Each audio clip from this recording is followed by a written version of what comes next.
Nessa questão, então, ele fala o seguinte: Which of the following molecules can undergo the process of splicing? O que era o splicing mesmo?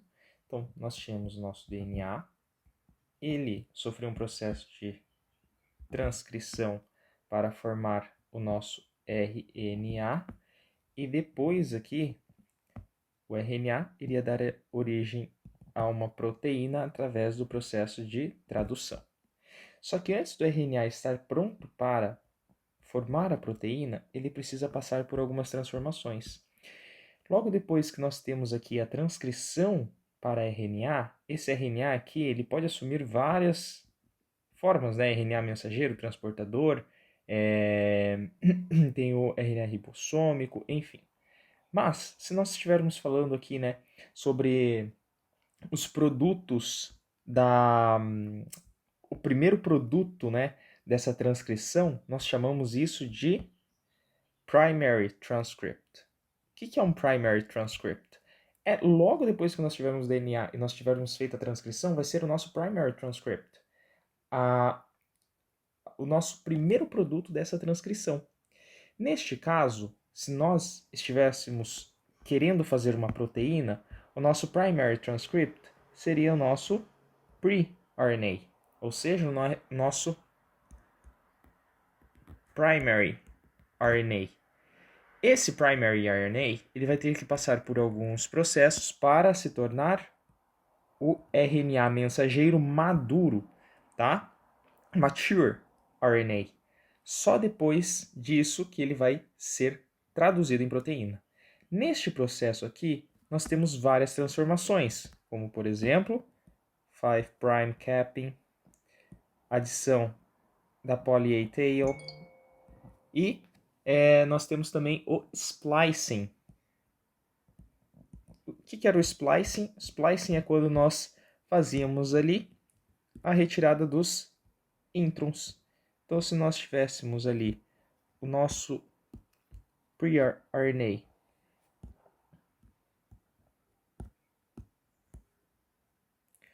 com introns e exons,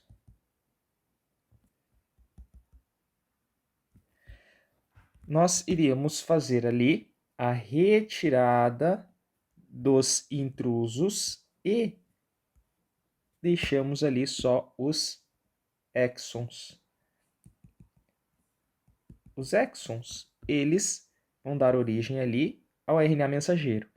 Lembrando que nós podemos ter o splicing alternativo, aonde nós teríamos ou só um exon, ou a ordem dos exons invertida.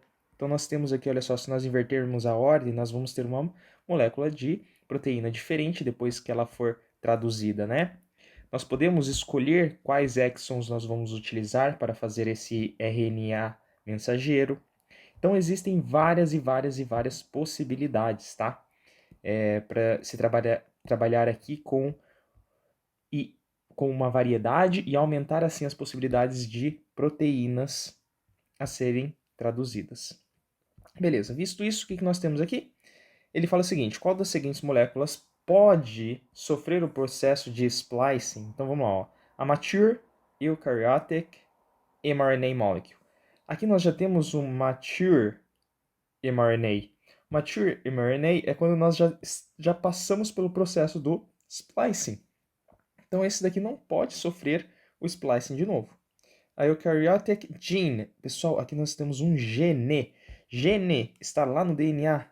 DNA não vai sofrer splice. O que vai sofrer splicing é o primary RNA. Então, não. The primary transcript of a eukaryotic gene. O primary transcript, ou seja, a primeira transcrição, o resultado da primeira transcrição de um gene que estava lá no nosso DNA de uma célula eucariótica pode sim sofrer splicing, tá? Prokaryotic DNA.